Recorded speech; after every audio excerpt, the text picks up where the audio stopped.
Welcome to Real Estate Coaching Radio, starring award-winning real estate coaches and #1 international best-selling authors, Tim and Julie Harris.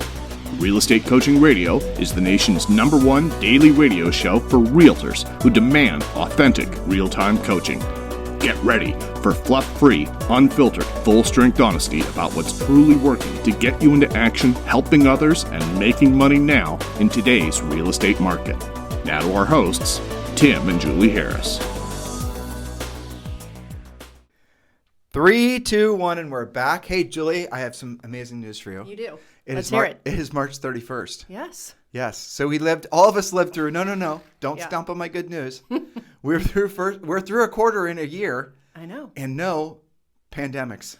Yes, I didn't get a pandemic for my birthday again this year. Yes. Awesome. I know. And I was thinking this morning, funny you mentioned that, since we are actually at the end of first quarter, which is incredible. You just stepped over their punchline, Julie. You do that all the time. Sorry. She didn't get a pandemic for her birthday because last year on her birthday on March 12th was basically when the world was discovering we're in a pandemic. The official kickoff. Yeah. So it's quite a celebration. Exactly. I know. But I was thinking, does it seem like this year's going quickly? It does to me. Like, how are we at the end of first quarter already? Yeah, and then I thought, well, that's because 2020 took a decade to get through, So, of course, without that, we're going to feel better. The year that keeps giving and giving and giving. Oh, my goodness. Exactly. Well, it does. It does because here's the reason why. Is because there is the Renaissance thing that's starting to build momentum. Yeah. And people are feeling more excited, more happy. They're feeling more energetic. People are feeling more confident. There's all these overlapping emotions as a result of basically being told that you are in quarantine and the world is coming to an end. And people are now sort of in their own ways in differing levels of intensity celebrating life. And you can tell. I mean, the gym is more full. Of course, it's spring break, but the gym here, the fitness center is more full. The kids' camp is full. There are people vacationing. The hotel guests seem happy. I think general enthusiasm is a great theme for this year. Even outside of our little, our pampered life, the fact is that everywhere people are feeling like that. Sure. There's a global renaissance. There's no doubt in my mind that we're basically going to be experiencing that's going to be unprecedented, certainly for our combined over 100 years on this planet. Yeah. My. I thought I'd hit you with that. Nice. Yeah, that's awesome. Yeah, but the reality of it is that is the truth. And there is going to be a renaissance and it's not going to be predicated on any one thing. For example, if the economy decides to take a sidestep, if there's this, the other thing, there's going to be a renaissance no matter what, because people are so they're going to be so elated that the pandemic is in the rear view. Yeah. There are so many. The only thing I can liken it to, because I feel it too personally, but where I really feel is when I'm talking to people. I feel it talking to our neighbors, our friends, but I feel it when I'm talking to coaching clients. I feel it when I'm on other people's podcasts and things like that. Mm-hmm. The nature of the conversation isn't so transactional. The nature of the conversation is people thinking and looking at the horizon in their own lives, and just normal people who would normally be only thinking 1 or 2 steps ahead. When you're talking with them, people I've known forever. Carl, for example, in Atlanta, right? Mm-hmm. So Carl, for example, in Atlanta, this engineer type, he's worked at this French company called Orange Forever. I don't even know what the hell they do. And anyway, long story short, he is talking about what the adventures and whatnot he wants to do, and he's never someone that talks like that. Well, that's true. He's pretty stoic generally. Yeah, well, you call it stoic, I'd call it something else. But So you're saying if Carl's a longtime friend of ours, by the way. Matter of fact, Carl was our first listing. Yes, indeed, our first listing ever. By the way, on day 1 of being licensed. Yeah. So we've known him forever. Yeah, we've known him forever. But the point being that I'm hoping everyone's starting to recognize within themselves and within all their friends in the family is there is an absolute fevered pitch of something that's happening that I've never exuberance for sure. Yeah, exuberance, but it's going to manifest in so many different ways, and it's going to be fueled not again just by the economy. It's going to be fueled by technology. It's going to be fueled by just the approach that people are going to take for life. In life it's going to change forever. And you can look at the negative side too. There will be people that will be emotionally scarred forever because of the pandemic. Sure. There'll be people that wear masks forever as a result of the pandemic. Just like there are people from the real estate crash back in 07, 08 that are still scarred today financially, but mostly emotionally. And if you were to go back in past generations, you'd see it after September 11th. You'd see it. The remnants of September 11th is all the enhanced security that we go through everywhere. Mm-hmm. Then you go back and you go back and you go back. But this pandemic thing, This was a global phenomenon. Even September 11th, even the housing crash, those things have global effects, but not a global phenomenon like the pandemic. So what we're going to experience on the other side of this is they're going to discover a whole new, this sounds silly, but I've been playing with Zoe, but they're going to discover like a whole new spectrum of colors, right? I mean, red, orange, the rainbow of colors. I bet you as a result, that's what Zoe was showing me, all the different colors. So that's on my mind. Absolutely. You know what I mean? And actually they're, not to nerd out on you, but that is scientifically true that they have discovered a new shade of blue based on a certain mineral. And I know this because the decorating companies or paint companies, they always have like a color of the year. For those of you who are questioning whether Julie was an Uber nerd, yeah, well, it's who knows this? So yes, new colors can actually be discovered. Yeah, well, so look, we're talking about attitude, approach, and expectation. And I think that, it's funny, I didn't know Julie wanted to talk about this until about 5 minutes ago. But it was kind of just reading those three words did put my mind in a fissure, where it's going really fast. Fissure, I don't know. I don't know, something. But we were talking about, we just got back from the gym. Well, but specifically about the Renaissance. Yeah. So attitude, approach, and expectation ties in essentially with our Renaissance philosophy. And I hope you guys will at least, so what's your attitude, what's your approach, and what's your expectation about what your future is going to be like? And so if your future is along the lines of what we're trying to poorly express to you, maybe you too are starting to look at your horizon more than you ever have before. And looking at the horizon, that sort of mentality, it's very simple. Obviously, to be tactical and practical, you have to always be looking at the next step ahead of you. Keep yourself in your own 5-foot world, generally speaking. Be practical, tactical, and just that sort of lifestyle is necessary when you're selling real estate or doing anything that you're going to be successful at. It's always about the next step. That's really forever. That's the rule that's relevant to everyone who's going to be successful at anything long term. Is you just focus on the next step. That's, by the way, something Julie and I learned from listening to Navy SEAL books. But here's the thing. You have to also be thinking about what your horizon is going to be like. Otherwise, what your future is like 12 months, 24 months from now, it will be mostly defined by what somebody else wants for you. And that somebody else could be the government. That somebody else could be your community. That somebody else could be... So if you really want something exceptional in your life, which you should, you're going to have so much positive momentum around you because I think, again, and hopefully I'm not ahead of my skis in this expectation, but I think societally, globally, people are going to start wanting more with their lives because they were living in the throes of this pandemic for almost 2 years. And unfortunately, in some states, you guys are still living in these lockdown things, which are just unbelievable. But yeah, so let's talk about attitude, approach, and expectation, Julie. Yes, and you really can apply these three thoughts to absolutely everything you're doing. So let's start with attitude. What does that even mean? It's how you feel about what you're doing. It's your manner, your disposition, feeling, or position with regard to a person or a thing, a tendency or an orientation, especially in your mind. You have either a negative attitude, there are group attitudes, you have a positive attitude, but it's literally how you feel about what you're doing. What is your attitude about what you're doing? So there are two quotes that I pulled out for that. One is from Maya Angelou. She said, if you don't like something, change it. If you can't change it, change your attitude. So for example, I don't particularly like some of the things we do in our workout. No. Well, I can't change that because if we fast forward to expectations, my expectation is to stay in shape. My attitude about what it takes to stay in shape sometimes needs some adjustment so that I'll actually do it. Well, using the blunt force approach that you and I often use to basically making a point, right? Right. It's doing what you don't want to do when you don't want to do it at the highest level. I mean, Sure. Maya Angelou said it just a hell of a lot nicer than we do. Well, but she's saying, you're saying the doing of it. Yes, Yeah. that's true. But it's how you feel about it that also makes a difference. So let me give you a real estate example, and that you can pull out so many different examples of this. So how you feel about what you're doing. When you meet with a client, a prospect, do you think that they sense how you feel about the situation? Of course they do. If you have any doubt, study a tiny bit about like body language. If they're, crossing their arms or they're sitting back in their chair or they're looking distracted. Let me comment on that, actually. Yeah. I listened to 2 books on that whole thing. And Yeah. most of the ways that the people have been told to read body language are 100% incorrect. Really? That's Yep. interesting. Sorry I didn't tell you that. Yeah, the one I just listened to was specifically you mentioned crossing of the arms and a lot of the standoffish body language that we've been taught amateurishly about that's how you're reading people, completely and totally wrong. I'd be interested. And this was from a guy that used to do, there was a taught FBI agents how to. Interesting. So he knows what he's talking about. Yeah, that's something we should put on our for our coaching clients, the reading list. I'll write it down. Yes. But here's the thing. I just want to make this really clear. And this is from Clement Stone, right? Sales are contingent upon the attitude of the salesperson. Now, here's ultimately where people will fall down when it comes to attitude is they're going to make themselves believe that they cannot be successful at something unless they feel in a certain state. And that is a huge mistake. In other words, the idea, this all falls into the same bucket of thinking you have to be passionate to be successful at something, where that's absolutely not true. And this attitude section, Julie, the reason this one always makes me a little bit nervous is because I know there are people that we had 60,000 people that downloaded us downloaded this podcast. That would have been painful. Ouch. On March 30th, right? Yeah. And I don't want people listening to you and I speak right now and think that what we're saying is you cannot get into action unless you feel a certain way. Don't use it as an excuse. Right, because here's what matters. Julie and I never want to go to the gym. Ever, ever, ever.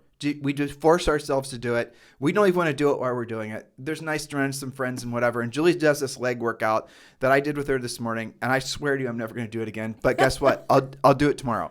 Yeah. Okay. So my attitude is it's going to suck because it's going to suck, but I'm going to do it anyway. Yeah. It's reality. So if I'm only going to do said really terrible leg workout that Julie does every day, if I feel a certain way, then I promise you I'll never do it. That's the point that you guys have to be clear in your head. If you really want to get great at something, and there's lots of, you don't have to be when you see a famous athlete, when you see somebody that's doing anything that's extraordinary with their life, you're seeing a micro slice of what is the result of all their time doing what they didn't want to do and they didn't want to do it at the highest level. The accumulation effect. And there's great interviews with Michael Phelps and other people where they talk about how much time and exercise they had. Michael talked about going to the gym every morning at 4:30 a.m., hating every second of it. Had to go into the cold water, hating every second of it. Doing everything that his coach told him to do, hating every second of it. Day in, day out, day in and day out. Never really enjoying any of it. Never doing it because he was passionate about it. He was passionate for the result. That's right. And you can be too. You don't have to be passionate about selling real estate, or you don't even have to be passionate about running your business. Matter of fact, I'll go as far as to say is most of what you do in running a business is almost impossible to be passionate about because it's so boring. But boring is good when it comes to basically making a profit. You don't want high emotional states if your goal is to make a profit from your business. You want boring. Boring means things are working well. Boring means you have a system and a process worked out. Right. It is boring. So your approach is what you do and how you do it. And to quote us, okay, do what you don't want to do when you don't want to do it at a high level. That's your approach. The approach part is at the high level. It's not just what you do, but it's how you're going about doing it. So let's break that down. And let's use a practical real estate advice, Sure. right? Mm-hmm. So the typical pattern that someone goes through when they're trying to learn how to proactively lead generate is they will, first of all, they'll begrudgingly agree to do it. Then they'll sort of fake doing it. Then they'll show up to a coaching call after usually 2 or 3 coaching calls and said, I made some contacts, to which you then have to grind out of them what they're defining as a contact, which of course they know wasn't a real contact. They go, there's just back and forth that lasts maybe a month or two.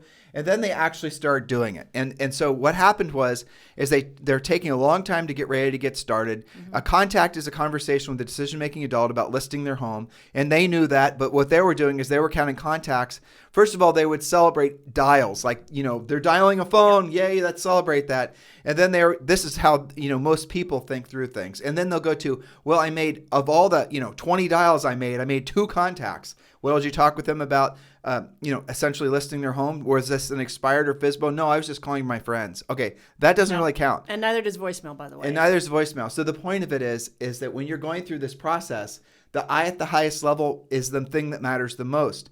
So if you're making contacts, your contacts have to be the highest the contacts that have the highest likelihood of yielding the result that you want, which is a listing. That's the how you do it part. That's the how you do it part. But then you have to use our conversation outlines, aka scripts. But the last bit, to Julie's point, at the highest level, that is the point. The point is to set the appointment. The point is to pre-qualify. The point is you do not celebrate the process. Celebrating the process is for wimps. You celebrate the result. The result is taking the listing and then selling the house. Do not over-celebrate the process. Ooh, you did it. You showed up to the gym, Julie. Especially contacts. You opened the door to the gym. You actually looked at a weight and you walked back out. Victory. No, that is not a victory. The victory is actually pushing past all that getting ready to get started and getting on the phone, using a script, using a conversation outline, following it as we prescribe for all of you to use it, pre-qualifying, setting the appointment, then taking the listing. That's what you celebrate. If you celebrate the micro steps on the way there, you're never going to get past that. You do not celebrate, Michael Phelps, showing up to the gym. You do not celebrate jumping the pool. You celebrate the gold medal. That's right, which brings us to expectation. What are you actually planning as a result? The degree of probability that something will occur. And I really think that should almost be the first thing, because you can see people's language, right? Like, so how many times do they say, well, I've got to get through my lead follow-up?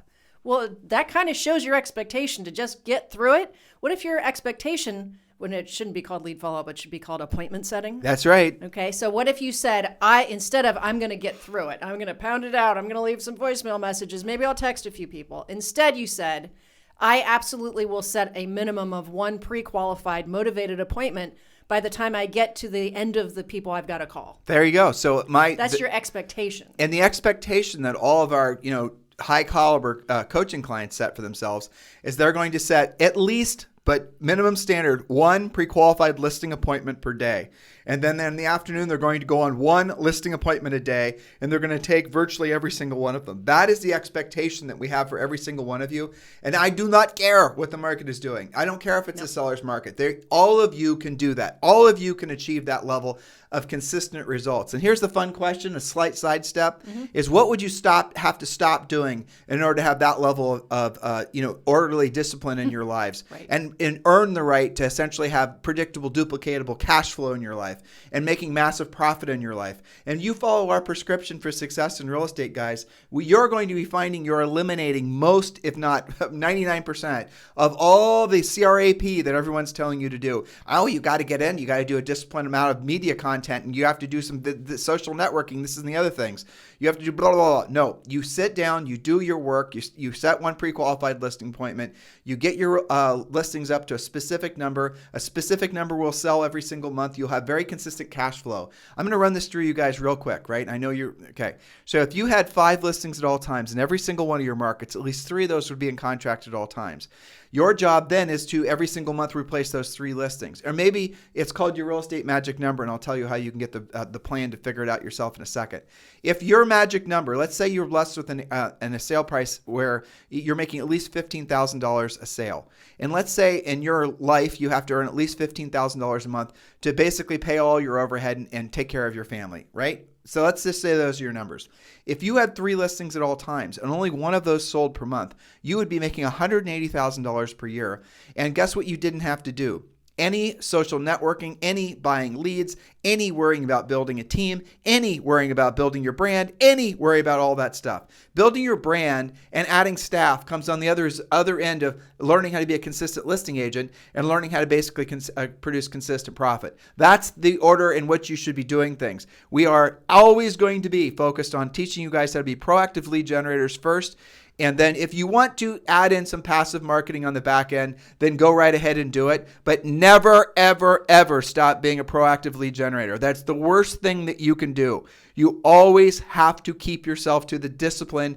And it's okay if you always hate doing it. Just always do it. That's the key. Yeah. I mean, in all of our hundreds of thousands, probably millions of coaching calls, I search to identify somebody who loves doing it. I hated it. I didn't. Of course. I loved getting a listing. Absolutely. We loved getting the listing. We loved getting it sold. I loved going to the closing honestly, table. For me, and you know this, I love setting the appointment and I love taking the listing. After that, I know, and surrounding that. And surrounding. But after that, for me, that's okay. That was the only part of the whole real estate deal I liked. I know, and I think that's what we missed the most, probably. Yeah. If you were to interview us. But going on a listing appointment where you're competing with somebody, especially if they're in bed in the community, right? They're well established. And then winning that listing because you are competitive because your skill set of was your frosty, that is awesome. And we were doing that our first year in the business. That's right. And every year thereafter. And all these guys can do the same thing. Of They course. just have to take a disciplined approach. And you know what you didn't mention was buyers, because guess what? When you're good at this, buyers will never be a problem for you. We talked yesterday about getting a buyer referral partner instead of thinking partners instead of thinking you're supposed to build a buyer agent team. So there's lots of ways. Everything comes after this, right? So when you generate, you don't have to tolerate the rest of the hassle factors, right? When you have that coming in all the time, you will have buyers. You will have to get a transaction coordinator. You will have to learn how to negotiate. Harris Rules, our book on Amazon, walks you guys through. It's on Amazon, Barnes & Noble. It's on all the other books. By the way, did I tell you how many books we sold in the last 5 months? I saw it. Isn't that awesome? All right, so the moral of the story, guys, is to get the book. It's going to walk you through the logical, modern way of building a successful, profitable real estate team and, frankly, business. But the thing that Julie and I will never back off on is the whole point of being in business is to make a profit. And most of you guys don't realize the fanciful ideas that are being sold to you and even forced upon you are not designed to help you create an actual profit. That's the reason they never talk about it. Julie and I are the only people that are in our space, the overall coaching and training space, that lead with talking about profit. Product, what the hell am I trying to say? Your product is profit, right? Yes, that's right. it. Don't forget that. Okay. By the way, Real Estate Treasure Map, text 2021 to 855-685-1045. Text 2021 to 855-685-1045. And when you do, we're going to text you back a link. And that link is going to allow you to download the Real Estate Treasure Map and Think and Grow Rich for Real Estate. This is an iteration of the Think and Grow Rich public domain book, but Julie went through and added a lot of real estate relevant content. Oh, speaking of which, Mrs. Harris. Yes. I'm calling you Mrs. Harris because I'm referring to you now as Mrs. Harris, the author. Oh, thank you. When is the Daily Success Journal coming out?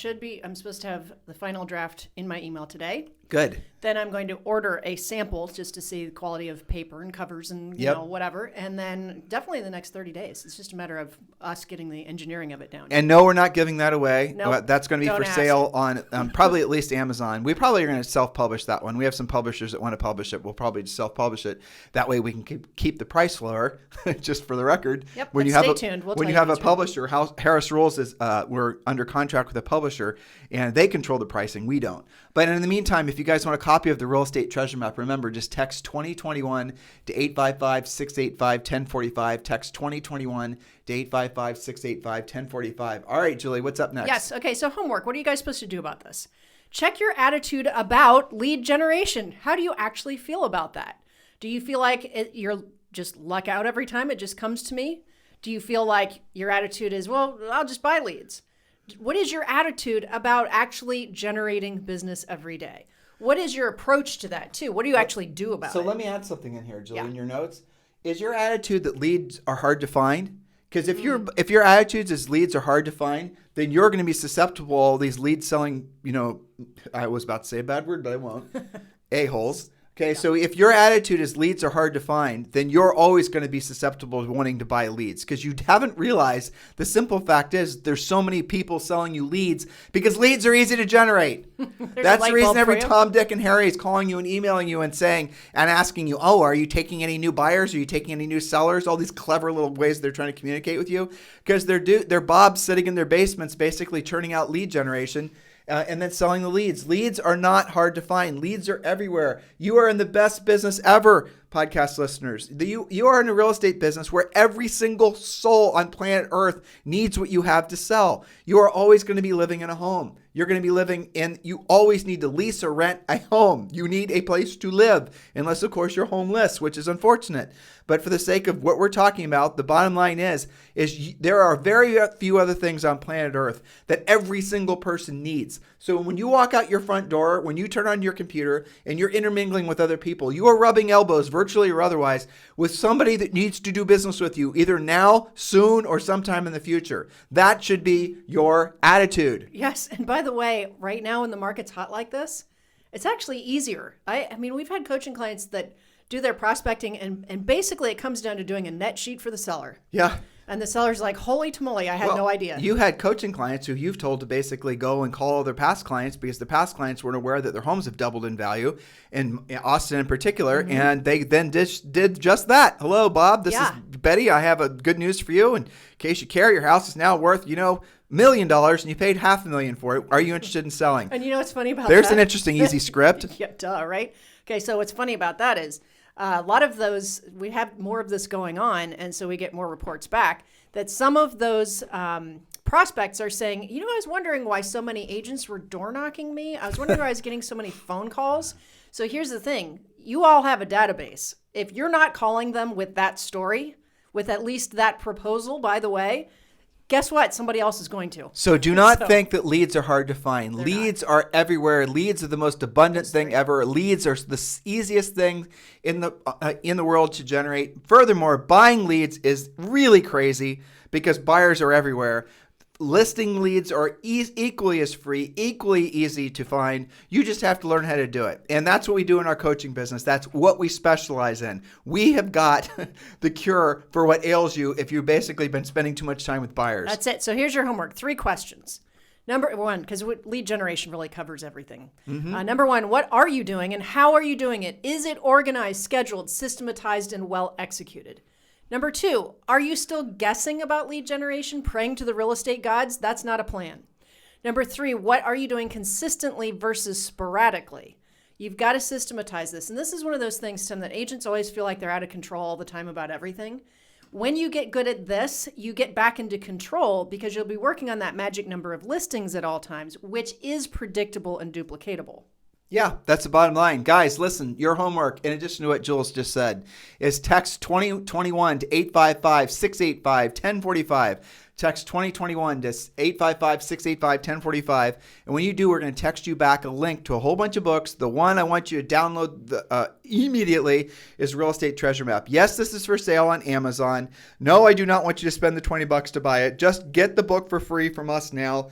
Text 2021 to 855-685-1045. Anything else you'd like to say to these guys? Get to work. Take it seriously, because the longer you screw around not doing this, not getting good at it, not being proactive, the more you're stretching out those checks that you're getting. And I worry about the ones that get it but aren't doing anything about it. And forgive me for this. Forgive me for this overt, obvious comment, guys. But if you do not have the momentum in your business right now that you need, what are you going to do? Buy more leads, work on your branding, make some TikTok videos, join our coaching program, become a premier coaching client. It's the obvious, easy next step for you. And you think this podcast gives you motivation? Wait till you are hearing from our coaches every single day. You get a daily semi-private coaching call when you join Premier Coaching. And if you use we have a payment option where it's basically $100 a month.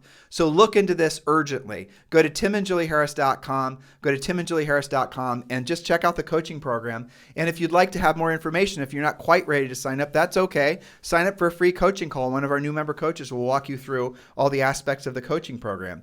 In the meantime, if you would like to speak with me about joining Julie and I at EXP, yes, Julie and I would love to sponsor you at EXP. Yes, Julie and I are always interested in talking with agents about EXP. Just text me directly on my cell phone, which is 512-758-0206. 512-758-0206. By the way, I have a closing idea. What? Okay, this is for someone else to develop because I'm not going to do it. Okay, so we're having to wear these masks every day still. Yes. And have you noticed the masks really stink? Oh, they're such a drag. Yeah. But they smell. Yeah, I don't even know what the smell is. It's awful. Whatever the chemical is that they pump them out with. Or I don't know. what have you. But they all stink. They smell some various stage do. of stink. Do you know what I do? Someone needs, you put, I know, lavender peppermint on them. Right, but someone needs to come out with either, Scented. like you're doing, a spray you spray on your, or some sort of scented mask. Absolutely, because then you'd want to wear it. That is $1 billion idea. Yeah. Right? So Somebody there you should go. do that. Not us. Nope. But somebody. So somebody do it and let me know. We'll talk about it on our podcast and we'll be your first customer. There you go. Oh, by the way, when I say scented, I mean good scents. Yes, not, good not like scents. something that Nothing smells gross. worse. You guys have a fantastic day. This program has been a presentation by Tim and Julie Harris, Real Estate Coaching. For more information on our real estate coaching and training programs, visit our website at timandjulieharris.com. Remember to tune in weekdays at noon for upcoming shows, and until next time, thank you for listening to Real Estate Coaching Radio with Tim and Julie Harris. This podcast is a part of the C-Suite Radio Network. For more top business podcasts, visit c-suiteradio.com.